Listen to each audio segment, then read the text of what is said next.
Friends, ഞാനിപ്പോൾ നിൽക്കുന്നത് കണ്ണൂരിലെ പ്രശസ്തമായ സൂപ്രണ്ട് ഗേറ്റ് എന്ന സ്ഥലത്താണ്.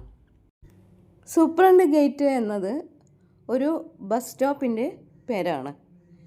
ഇവിടെയാണ് പ്രശസ്തമായ കൃഷ്ണമേനോൻ വനിതാ കോളേജ് സ്ഥിതി ചെയ്യുന്നത്. സൂപ്രണ്ട് ഗേറ്റ് എന്ന പേര് വന്നത് ഇവിടെ ഒരു സൂപ്രണ്ടിൻ്റെ ഒരു ബംഗ്ലാവ് ഉണ്ടായിരുന്നു. അതിമനോഹരമായ ബംഗ്ലാവാണ്. അതുകൊണ്ടാണ് ഈ ബസ് സ്റ്റോപ്പിന് സൂപ്രണ്ട് ഗേറ്റ് എന്ന് പേര് വന്നത്. ആദ്യകാലത്ത് നമ്മുടെ കൃഷ്ണമേനോൻ കോളേജിന് ആദ്യമായൊരു ബിൽഡിംഗ് ഒന്നും ഉണ്ടായിരുന്നില്ല. പിന്നീട് ഈ കൃഷ്ണമേനോൻ മെമ്മോറിയൽ വനിതാ കോളേജിന് ഈ സൂപ്രണ്ട് ബംഗ്ലാവും പരിസരത്തുള്ള 19 ഏക്കർ ഭൂമിയും അനുവദിച്ച് കിട്ടി.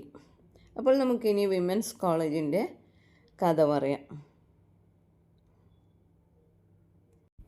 ഈ മനോഹരമായ ബംഗ്ലാവ് പണ്ട് ഏതോ ജയിൽ സൂപ്രണ്ടിൻ്റെ ബംഗ്ലാവായിരിക്കാം.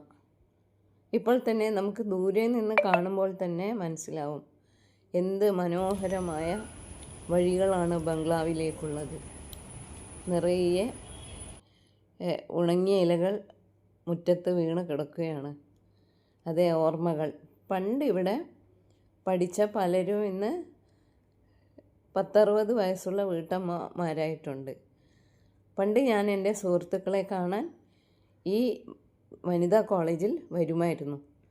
അന്ന് ഈ ബംഗ്ലാവിൻ്റെ മുകളിലത്തെ ഭാഗത്ത് നിന്ന് നോക്കിയാൽ ദൂരെ ഒഴുകുന്ന കക്കാട് പുഴയൊക്കെ കാണുമായിരുന്നു.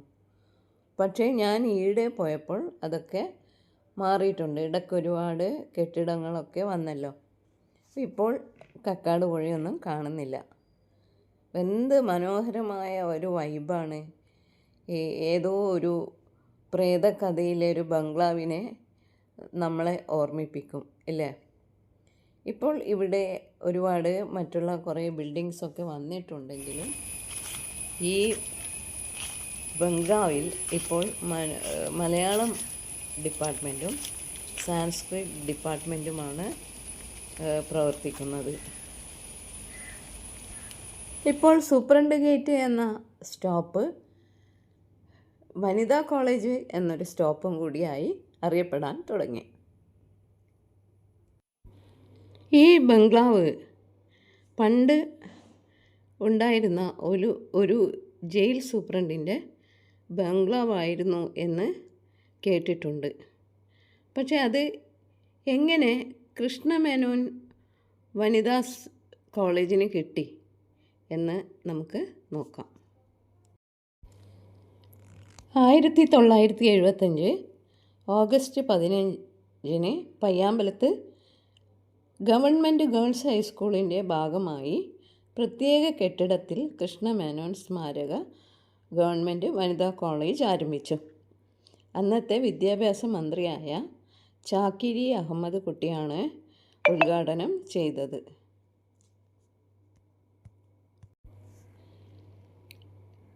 വിമൻസ് വെൽഫെയർ കമ്മിറ്റിയും തലശ്ശേരി ബ്രണ്ണൻ കോളേജിൽ രൂപീകരിച്ച അധ്യാപക കൂട്ടായ്മയും അതോടൊപ്പം കണ്ണൂരിലെ പൊതുപ്രവർത്തകരായ പാമ്പൻ മാധവൻ, ഇ അഹമ്മദ് തുടങ്ങിയവരും പ്രവർത്തിച്ചതിൻ്റെ ഫലമായാണ് കണ്ണൂരിൽ വി കെ കൃഷ്ണമേനോൻ്റെ പേരിൽ വനിതാ കോളേജ് സ്ഥാപിതമായത്. അന്നത്തെ മുഖ്യമന്ത്രി ശ്രീ അച്യുതമേനോനും ഇതിൽ പ്രധാന പങ്ക് വഹിച്ചിരുന്നു.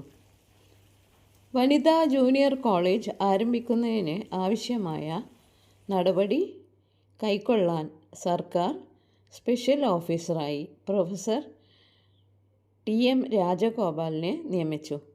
പയ്യാമ്പലത്ത് ജൂനിയർ കോളേജായി പ്രവർത്തിച്ചിരുന്ന സ്ഥാപനത്തെ ഡിഗ്രി കോളേജായി ഉയർത്തണമെങ്കിൽ സർവകലാശാല നിയമമനുസരിച്ച് 15 ഏക്കർ സ്ഥലവും കെട്ടിടവും അത്യാവശ്യമായിരുന്നു. കോളേജിൻ്റെ ഉദ്ഘാടന വേളയിൽ തന്നെ പള്ളിക്കുന്നിൽ ജയിൽ പരിസരത്തെ സൂപ്രണ്ട് ബംഗ്ലാവും അതിനോട് ചേർന്നുള്ള 19 ഏക്കർ സ്ഥലവും ഉന്നത വിദ്യാഭ്യാസ വകുപ്പിന് ഔദ്യോഗികമായി സർക്കാർ കൈമാറി. ഈ ക്യാമ്പസിൽ നിറയെ മരങ്ങളാണ്. കുട്ടികൾക്ക് അതുകൊണ്ട് തന്നെ ഊഞ്ഞാലൊക്കെ കെട്ടി അവർ ആടുന്നത് കാണാം. അതിമനോഹരമായ കാഴ്ചയാണ്. ഇവിടെ മറ്റ് സംഘടനകളും അവരുടെ മീറ്റിങ്ങുകളൊക്കെ നടത്താറുണ്ട്. കുട്ടികൾ എത്ര സ്വതന്ത്രമായിട്ടാണോ ഇവിടെ പഠിക്കാൻ വരുന്നതും അവർ ഈ ക്യാമ്പസിൻ്റെ ഭംഗി ഉൾക്കൊണ്ടുകൊണ്ട് അവർ സന്തോഷിക്കുകയാണ്. ഇതിൻ്റെ കൂടാതെ ഈ ബംഗ്ലാവിനോടനുബന്ധിച്ച് കുറേ ക്ലാസ്സുകൾ അന്നുണ്ടായിരുന്നു. പക്ഷേ ഇപ്പോൾ എല്ലാം ജീർണിച്ച അവസ്ഥയിലാണ്. പക്ഷേ പല സഹായം കൊണ്ടും ഇന്ന് വനിതാ കോളേജ് ഒരുപാട് ബിൽഡിങ്ങുകൾ ഈ പറമ്പിലുണ്ട്. അപ്പോൾ ഇവിടെ ഈ ബംഗ്ലാവിൽ ഇപ്പോൾ മലയാളം ഡിപ്പാർട്ട്മെൻറ്റ്, സാൻസ്ക്രിറ്റ് ഡിപ്പാർട്ട്മെൻറ്റ് മാത്രമേ ഉള്ളൂ എങ്കിലും കൂടി ഇവിടെ എത്തുന്ന കുട്ടികൾ എന്തൊരു രസമായി അവർ ഇങ്ങനെ കൂട്ടം കൂടി, ബോയ്സൊന്നുമില്ല, സമരങ്ങളും ഇല്ല. ഇവിടെ ഇപ്പോൾ പ്രധാനമായി SFI തന്നെയാണ് ഭരിക്കുന്നത്.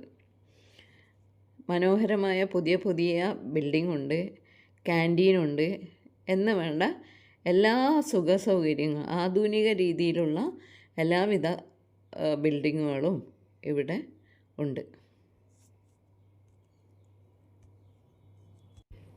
അപ്പോൾ സുഹൃത്തുക്കളെ, ഈ മനോഹരമായ സൂപ്രണ്ട് ബംഗ്ലാവും ഈ കോളേജ് ക്യാമ്പസും കാണണമെങ്കിൽ നിങ്ങൾ സൂപ്രണ്ട് ഗേറ്റ് എന്ന ബസ് സ്റ്റോപ്പിൽ ബസ് ഇറങ്ങി ഈ ക്യാമ്പസിലേക്ക് വരാം.